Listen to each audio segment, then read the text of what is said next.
very hard. I hope you enjoy what we're doing this morning. God's people were known as the Israelites. They lived in the beautiful land of Canaan, and because it was such a nice place to live, other people wanted the land for themselves. Sometimes they tried to take the land from God's people. One of these groups, called the Midianites, did manage to take over the land.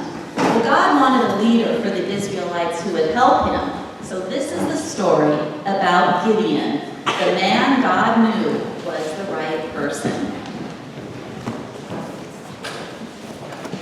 When God's angel found Gideon, he was hiding grain from the Midianites, the enemies of God's people. He was hiding it because every year the Midianites attacked Israel and stole all the food, wheat, cattle, sheep, and donkeys. They didn't leave anything else for anyone else to eat. No wonder Gideon was hiding it. God is with you, mighty warrior. God saved Israel from the Midianites. Gideon was afraid to fight the Midianites. He did not think he could do things that God asked. How can I save God's people? God will help you, man. Please give me a sign so I'll know God is with me.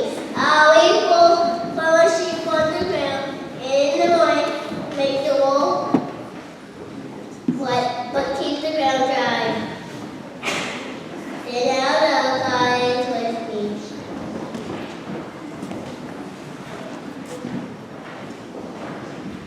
Gideon left the wool on the ground and went to sleep. The next morning, The wool is wet and the ground is dry. God is with you, Gideon wrung a whole bowl of water from the wool. God gave Gideon the sign just as he had asked.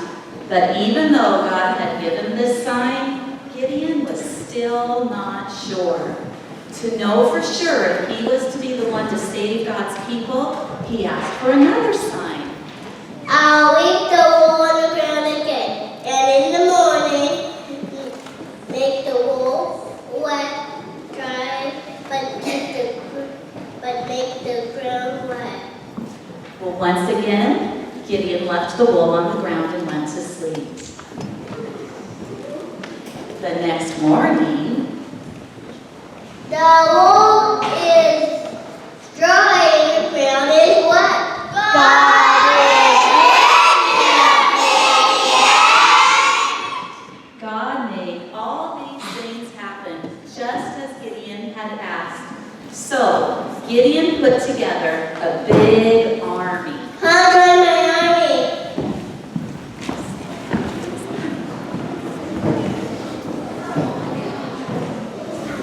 When Gideon gathered all the fighting men, he counted them.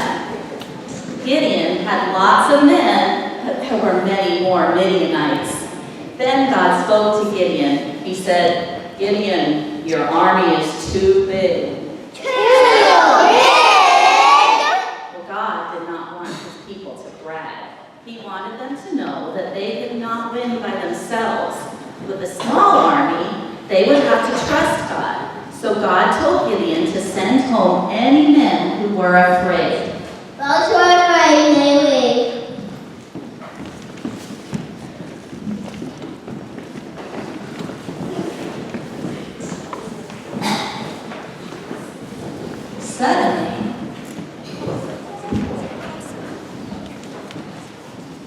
Suddenly, Gideon's army was much smaller.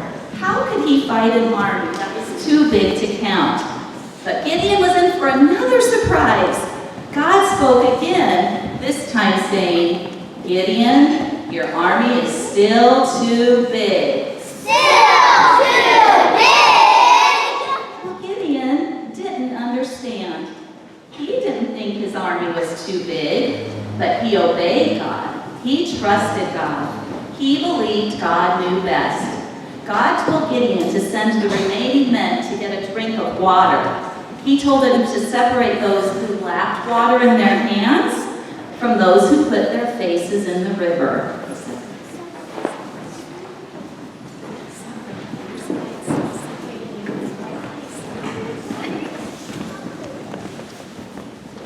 God chose the men who lapped the water from their hands to fight the Midianites.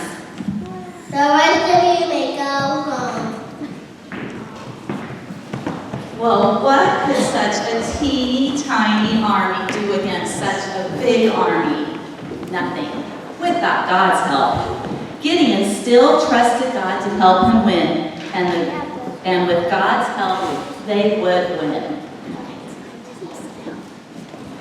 That night, God told Gideon to go to battle. But first he said, "If you are afraid, go down to the enemy camp with your servant. Listen to what they have to say." Well, of course Gideon was afraid. So Gideon and his servant sneaked down to the edge of the enemy camp. They tiptoed close enough to overhear two soldiers who were talking. I had a dream. It was a silly dream.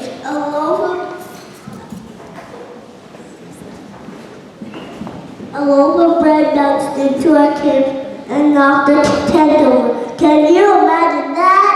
Your dream that God has given our camp to Gideon.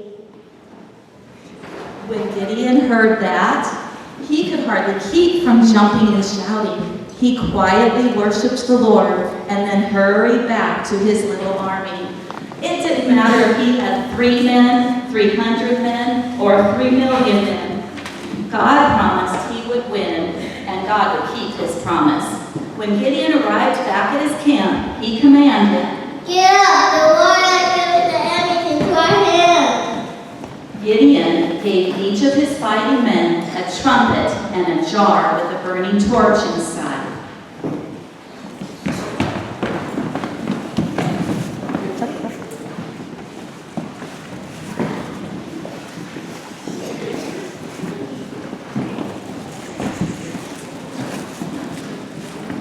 Watch me, do what I do. Well, Gideon and his men went in different directions. They climbed up the hillside, creeping through the darkness, and silently surrounded the Midianites' camp. It was very late, and all the Midianites were asleep. Well, then Gideon blew his trumpet and broke his pitcher, Crash. and his torch shone in the darkness. Then they shouted,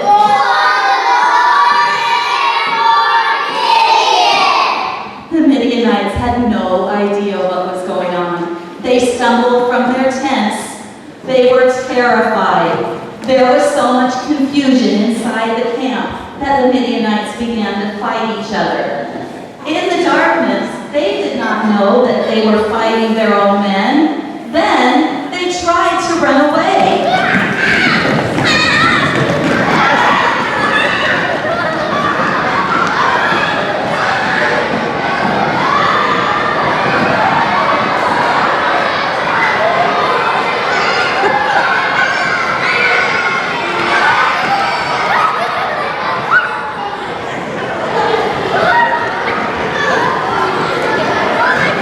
Gideon's army chased the Midianites right out of the country.